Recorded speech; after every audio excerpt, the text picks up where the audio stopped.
자, 욥기 8장 1절입니다. 빌닷의 첫 번째 말입니다. 욥기. 수아 사람 빌닷이 대답하여 이르되 내가 어느 때까지 이런 말을 하겠으며 어느 때까지 내 입의 말이 거센 바람과 같겠는가.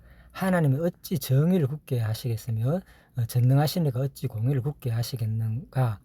내 자녀들이 주께 죄를 지었으므로 주께서 그들을 그 죄에 버려 두셨나니 내가 만일 하나님을 찾으며 전능하신 이에게 간구하고 또 청결하고 정직하면 반드시 너를 돌보시고 내 어이로운 처소를 평안하게 하실 것이라.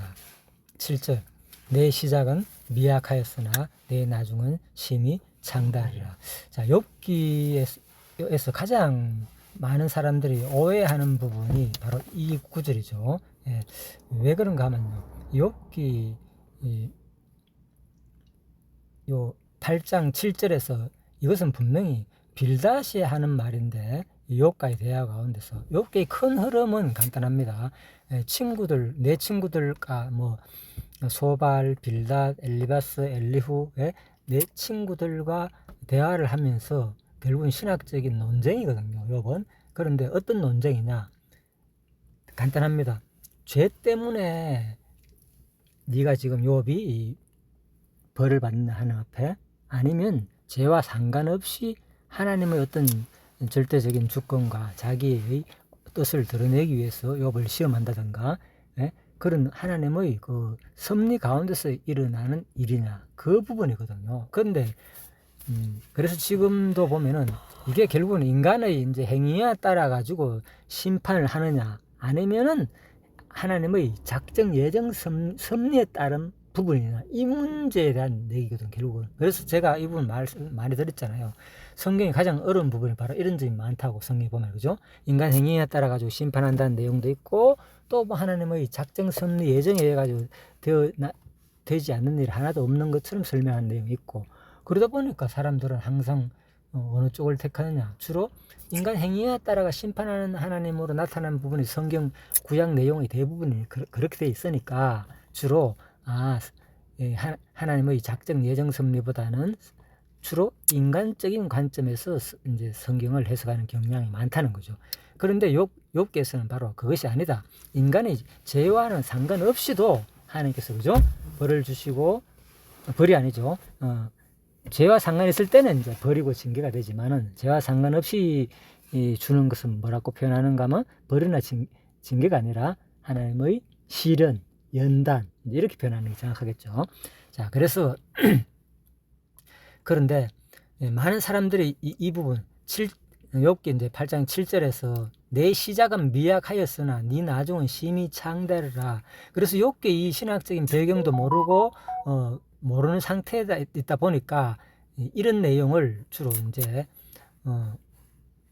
어떤 누구 결혼이 아니거나 뭡니까 어떤 개업을 하거나 좋은 일이 있거나, 주로 이제 처음 시작하는 무슨 사업을 시작할 때 주로 그런 성경 구절로 많이 이제 주로 가지고 설교로 사용하는 구절이라는 거죠.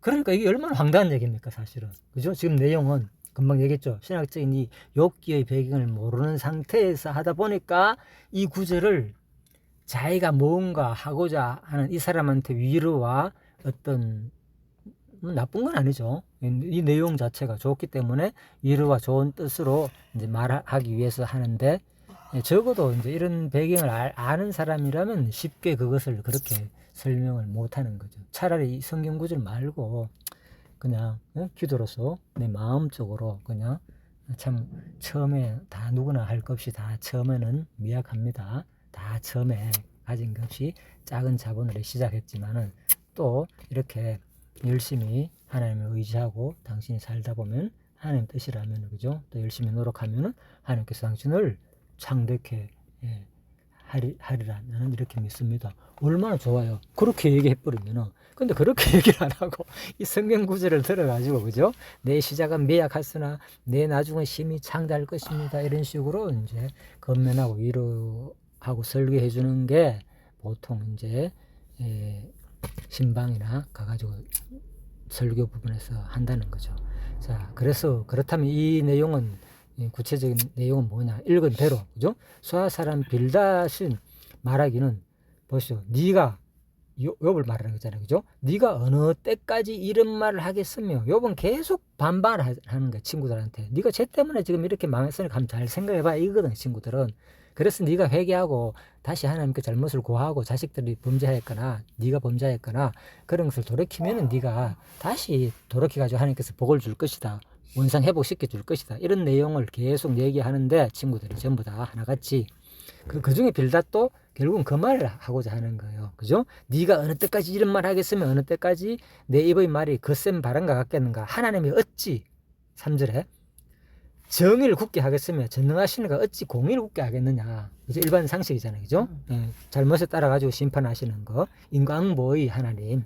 내 자녀들이 죽게 보십시오. 자녀들 얘기를 하잖아. 내 자녀들이 죽게 죄를 지었으므로 주께서 그들을 그 죄에 버려두셨나니. 그죠? 자녀들도 다 죽었잖아요. 그죠? 그래서 자녀들과 재산이나 모든 거 다 사탄이 의해 가지고 다 죽게 돼버리잖아. 5절 내가 만일 하나님을 찾으며 전능하신 이에게 간구하고 또 청결하고 정직하면 반드시 너를 돌보시고 내 의로운 처소를 평안하게 하실 것이라. 결국은 네가 다시 청결한다는 건 뭡니까? 옛날 그런 모습에서 네 죄에서 돌이켜가지고 정직하게 살고 하면은 하나님께서 다시 너를 평안하게 회복시킬 것이다. 그죠?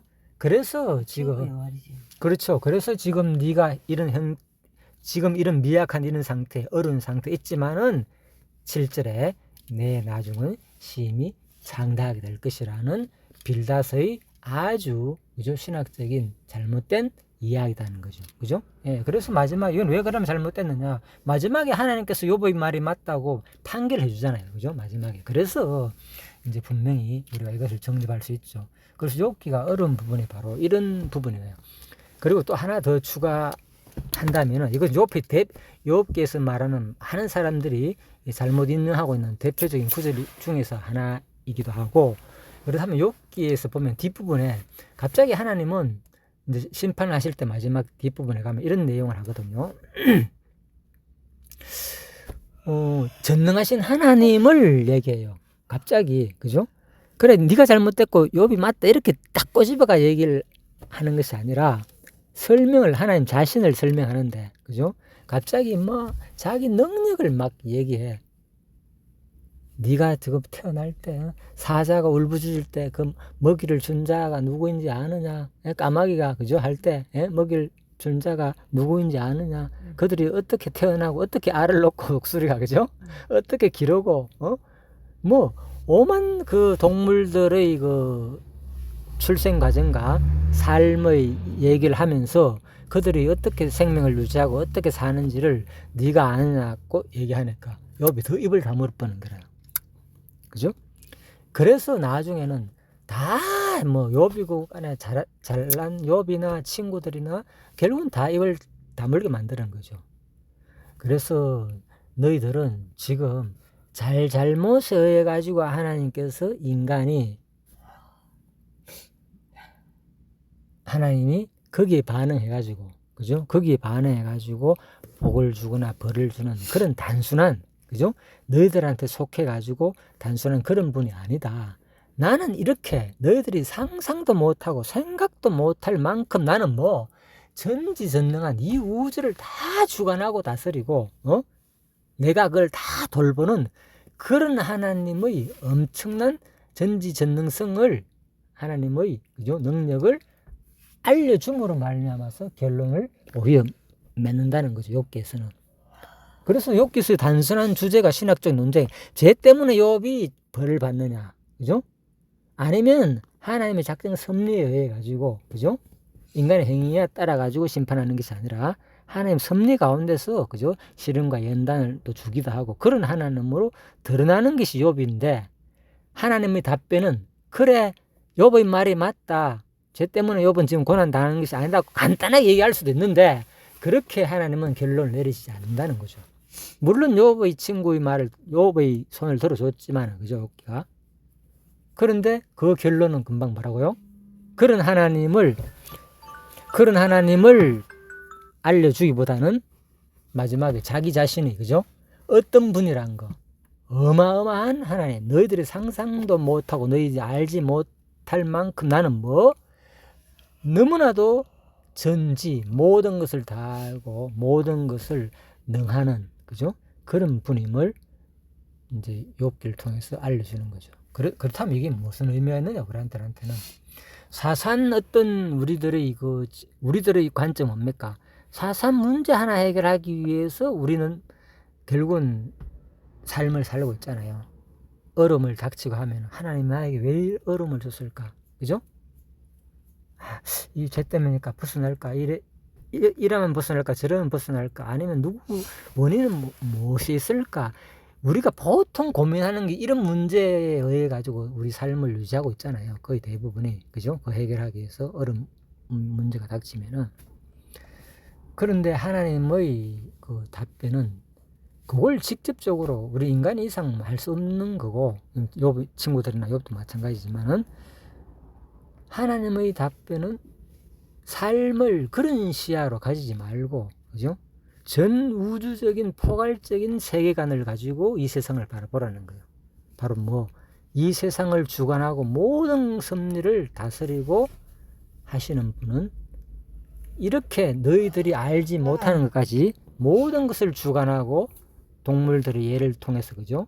그런 것을 모든 것을 주관하고 내가 다 그들을 먹이고 입히고 살리게 한다는 것을 더 크게 설명한다는 거죠. 작은, 그래 욥을 내가 먹어 살리고 입히하는 거야. 지금 내가 욥을 시험하기 위해서 사탄한테 유혹에 넘어가가지고 사탄하고 논쟁하는 거잖아. 결국 사탄의 말이 맞나 하나님의 말이 맞나, 그걸 지금 시험하는 거 아닙니까? 사탄이 처음에 와가지고 했잖아. 저게 왜 욥이 잘 섬긴 줄 압니까? 묻잖아. 그래 한번 그러면 네가 한번 욥을 시험해봐라. 그러면 내 말이 맞을 것이다. 원래 욥은 날 잘 섬겼다. 아닙니다. 하나님 복 주니까 당연하게 잘 섬기는 거지. 우리가 생각은 거기에 매있지만은 하나님의 결론적인 답은 그 질문 자체만 국한시키는 게 아니라, 그죠? 그 차원을 넘어서 가지고, 한 개인의 어떤 사건 차원을 넘어 가지고 하나님은 전지전능한 이우주적인 포괄적인 그 하나님을 우리한테 보여주는 게 욥기라는 거죠. 그래서 우리가 이런 시야를 욥을 통해서 우리가 가져졌다는 게 너무나도 감사한 얘기죠. 오늘 그래 이런 질문을 해가지고 내가 개인적으로 또 생각이 나가지고 설명을 드렸으니까 잘 참고하시기 바랍니다. 수고하셨습니다. 감사합니다.